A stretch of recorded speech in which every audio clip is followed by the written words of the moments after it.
বঙাইগাঁৱৰ ২ নং জামদহা নৰনাৰায়ণ জাতীয় বিদ্যালয়ত বাৰ্ষিক বঁটা বিতৰণিৰ লগতে নৱাগত আদৰণি সভা। বঙাইগাঁও জিলাৰ অন্তৰ্গত ২ নং জামদহাত অৱস্থিত নৰনাৰায়ণ জাতীয় বিদ্যালয়ত আজি বাৰ্ষিক বঁটা বিতৰণিৰ লগতে নৱাগত আদৰণি সভাৰ অনুষ্ঠান অনুষ্ঠিত কৰে। বিগত ২০১৪ চনত জন্ম লাভ কৰা নৰনাৰায়ণ জাতীয় বিদ্যালয়খনে আজি ১২ বছৰত ভৰি দিলে। বিদ্যালয়খনত কণ কণ ল'ৰা-ছোৱালীক দিয়া হয় আদৰ্শ নীতি শিক্ষা। শিক্ষকসকলে নিয়মিত পাঠদানৰ উপৰিও শাৰীৰিক নৃত্য, কলা ভাষা, সংস্কৃতি প্ৰদান কৰে শিক্ষাৰ্থীসকলক। ব্যক্তিগত খণ্ডৰ বিদ্যালয়খনত অতিকৈ দুখীয়া শ্ৰম মজুৰি কৰা অভিভাৱকৰ ল'ৰা-ছোৱালীসকলক পাঠদান দিয়া হয়।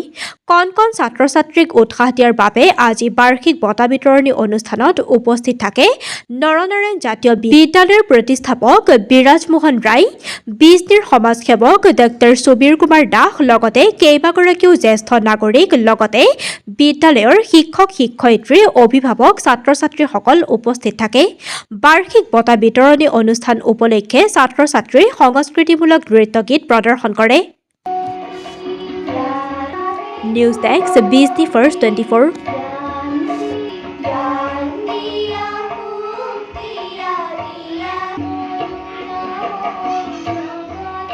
নমস্কাৰ, আমি আমাৰ বিদ্যালয়খনৰ নাম নৰনাৰায়ণ জাতীয় বিদ্যালয়।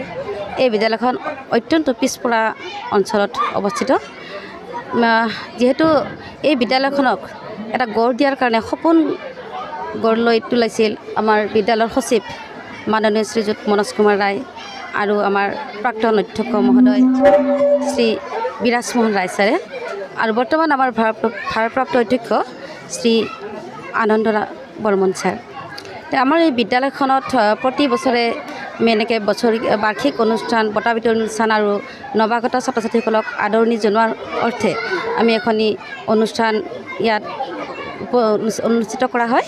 আৰু এই অনুষ্ঠানখনৰ যোগেদি আমি বিচাৰোঁ যাতে ছাত্ৰ ছাত্ৰীসকলৰ তেওঁলোকৰ পঢ়া শুনা দিশৰ লগতে যাতে অন্যান্য দিশসমূহত আগুৱাই যায়। আৰু বিশেষকৈ আমাৰ এই বিদ্যালয়ত ছাত্ৰ ছাত্ৰীসকলক আগুৱাই নিয়াৰ কাৰণে আমি যথেষ্ট পৰিমাণে আমি বিভিন্ন ধৰণৰ গীত মাতৰ লগতে অন্যান্য সাংস্কৃতিক অনুষ্ঠান, তাৰপিছত ডিবেট কম্পিটিশ্যন আৰু কুইজ, তাৰপিছত স্পকেন ইংলিছৰ ওপৰত বিশেষকৈ ব্যাকৰণ, হিন্দী, ইংৰাজী আৰু অসমীয়া এই ব্যাকৰণসমূহৰ ওপৰত আমি যথেষ্ট গুৰুত্ব দিছোঁ, যাতে স্কুলখনে এটা নাম কঢ়িয়াই আনক, ছাত্ৰ ছাত্ৰীসকলৰ জীৱন উজ্জ্বল ভৱিষ্যত কৰক। আৰু এই যিটো আমাৰ এৰিয়া একেবাৰে পিছপৰা এৰিয়া, গতিকে এই এৰিয়াটোৰ ছাত্ৰ ছাত্ৰীসকলে যাতে একোজন সুনাগৰিক হিচাপে গঢ়ি উঠক আৰু অঞ্চলটোৰ নাম কঢ়িয়াই লওক, লগতে বিদ্যালয়খনৰ লগতে তেওঁলোকৰ পিতৃ মাতৃবিলাকৰ সপোন পূৰণ কৰক।